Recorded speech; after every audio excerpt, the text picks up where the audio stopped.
शोएब साहब, गुफ्तगू का आगाज़ तो आज के उस अफसोसनाक वाक़े से जो कि शाम में रऊफ़ हसन साहब के साथ पेश आया, उन पर जिस तरह से हमला किया गया और ब्लेड का इस्तेमाल होना। उससे पहले उन्होंने प्रेस कॉन्फ्रेंस से भी खिताब किया था, और आज ही के दिन आपके और रऊफ़ साहब के खिलाफ जो है कंटेम्प्ट पिटिशन भी गई है। आपका इस पर रिएक्शन क्या है? आपकी जमात का क्या रद्द-ए-अमल है? और आप किसे सस्पेक्ट कर रहे हैं शोएब साहब? इस सानये के पीछे कौन हो सकता है? कौन से अनासर हो सकते हैं? देखिए, पहली बात तो ये है कि ये ज़हन में रहे कि ये कातिलाना हमला था। अल्लाह ने रऊफ़ हसन साहब की ज़िंदगी महफ़ूज़ रखी, क्योंकि वो बहुत गहरा कट आया है बिल्कुल। और वो कट बिल्कुल आधे इंच के फ़ासले पे है उनकी शाहरग के करीब से। तो इसलिए वो जो अटैक था, दैट वाज़ इंटेंशनल था, कातिलाना हमला था और इससे उनकी जान भी खुदा न ख़ास्ता जा सकती थी। ल्या और एक बात, दूसरी बात ये है कि ये खौफ और हरास पैदा करना मकसद था। और वो नामालूम खुसरे जिनके ज़रिए ये अटैक कराया गया, ज़ाहिर है उनसे क्या दुश्मनी हो सकती है रऊफ़ हसन साहब की। ये सब कुछ नज़र आ रहा है कि जिस तरीक़े से रऊफ़ हसन साहब ने पिछले कई महीनों से एक स्टैंड लिया है, खुल के बातें की हैं और ज़ाहिर है इस पे ताकतवर जो मुक़्तदर इदारा है और एस्टेब्लिशमेंट वो नाराज़ है और जो कठपुतली हैं वो पहले से नाराज़ हैं। तो इन दोनों की मिली-भगत से ही हो सकता है और कौन इसमें मुलव्वस है, तो ज़ाहिर है आपको उसकी लगता है कि तहकीकात ये होंगी। बतौर प्रॉक्सी इनको इस्तेमाल किया गया है? जी, 100% बज़ाहिर नज़र आता है, क्योंकि ज़ाहिर है उनका क्या खुसरो के साथ क्या लड़ाई हो सकती है एक 74 साल के एक बुज़ुर्ग की और स्पेशली वो कैंसर सर्वाइवर भी हैं और हमेशा उन्होंने हक सच के लिए आवाज़ उठाई है। वो अखबारों में लिखते हैं, वो पढ़ी-लिखी शख्सियत हैं।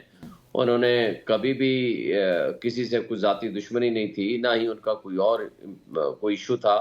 तो जिस अंदाज़ से उनके ऊपर अटैक हुआ और जिस तरह एक शख्स शॉल पहन के आ रहा है और नीचे बूट पहने हुए हैं और ऊपर से जिस अंदाज से वो आए हैं और भारी जिस्म के लोग, 4-5 बंदों का हमला है और वो वीडियोज़ भी अब सामने आ चुकी हैं। तो ये बज़ाहिर सारा कुछ लग रहा है कि ये जैसे दिन में आज हमारे खिलाफ कंटेम्प्ट पिटीशन आई है और शाम को ये हमला हो गया है। ये सो अब तक लेकिन शोएब साहब, आपने जिस तरह से कहा कि बज़ाहिर लग रहा है, कोई इन्फॉर्मेशन भी मौसूल हुई है आपकी जमात को? एक सफा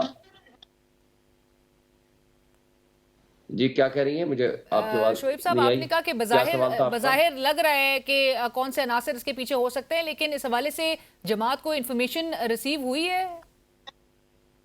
नहीं, अभी हमें इन्फॉर्मेशन तो नहीं है, लेकिन ये हमारा सस्पेक्ट है। जिस अंदाज़ से हम ये सोच रहे हैं कि आज सुबह कंटेम्प्ट पिटीशन फ़ाइल की गई और जिस अंदाज़ और जिस अतवार से हम्म। हमारे लोगों के ऊपर हमले माज़ी में हुए हैं और जो जितनी स्ट्रॉन्ग आवाज़ होती है, उतना ही उसके खिलाफ ना सिर्फ़ मीडिया वार होती है, उस तरह ही उसके खिलाफ ताकतवर लोग नाराज़गी का इज़हार करते हैं और पिछले साल आपको याद होगा समी इब्राहिम पे भी इसी तरह बिल्कुल। अटैक कराने की कोशिश हुई थी। जी। वो मेरा प्रोग्राम था, वो उसका नाम था रिजीम चे 2022 की बात है, मैं उस वक़्त प्रेज़िडेंट था इस्लामाबाद हाई कोर्ट बार का, hmm. Regime change operation and it's fall out on Pakistan. उसमें समी इब्राहिम साहब थे, उसमें अय्याज़ अमीर साहब पे उसी दिन हमला हुआ था और डॉक्टर मुईद पीरज़ादा था, जनरल खालिद नईम लोधी साहब थे और ये सारे वो लोग थे जिनके ऊपर इमरान रियाज़ था जिसने तकरीर की थी और हर एक को या कभी मुकदमात में फँसाया गया, किसी को उठाया गया, किसी के ऊपर अटैक किया और गया, और किसी और के इस ऊपर ट्रेंड को देखते फिज़िकल हुए अटैक। शोएब साहब, आपको क्या लग रहा है, खदशात हैं कि ये इसमें मजीद इजाफा खुदा ना करे हो सकता है? देखिए, अल्लाह ना करे। आप देखें अहमद फराद को जिस तरह उठा लिया गया, आज अटॉर्नी जनरल आके कहता है हम बाजियाब करा लेंगे जी, हम मसला हल कर रहे हैं। जी। बात ये है कि आज ये मुल्क बेआइन हो चुका है, कानून की हुक्मरानी का तस्वुर नापैद हो चुका है। इन्होंने जिस तरह हमारे लोगों के ऊपर हमले किए, अगवा किए, उनको तशद्दुद किया, गायब किया, उसके अलावा किंग्स पार्टियाँ जॉइन कराईं, ख़वातीन पे हमले किए, बच्चों को उठाया, घर तोड़े, कारोबार तबाह किए। इस सब कुछ के बावजूद 8 फरवरी को एक इनकलाब आया, पुरअमन अवामी इनकलाब, जिसको रास्ते में रोकने की कोशिश की गई। आज जिस तरह लोग उठ खड़े हुए हैं, जिस तरह जुडिशरी इंडिपेंडेंटली अपना रोल अदा कर रही है, इनके पास अब ऑप्शन कोई नहीं रहा इस तरह की छोटी हरकतें करने से। इस तरह की जो छोटी और घटिया हरकतें हैं, मैं समझता हूँ कि ये बहुत खतरनाक हैं।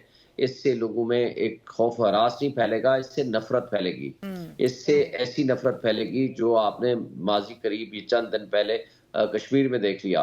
इसका जब भी आप पुरअमन अवामी इनकलाब का रास्ता रोकने की कोशिश करते हैं, आवाज़ को दबाने के लिए ताकत का इस्तेमाल करते हैं, उसका नुकसान हमेशा इदारों के खिलाफ भी होता है, ہمیشہ ان کے خلاف نفرت پھیلتی ہے، اور ایسی حرکتوں سے کبھی بھی وہ مقاصد حاصل نہیں ہو سکتے جو مقاصد وہ حاصل کرنا رائٹ. چاہتے ہیں۔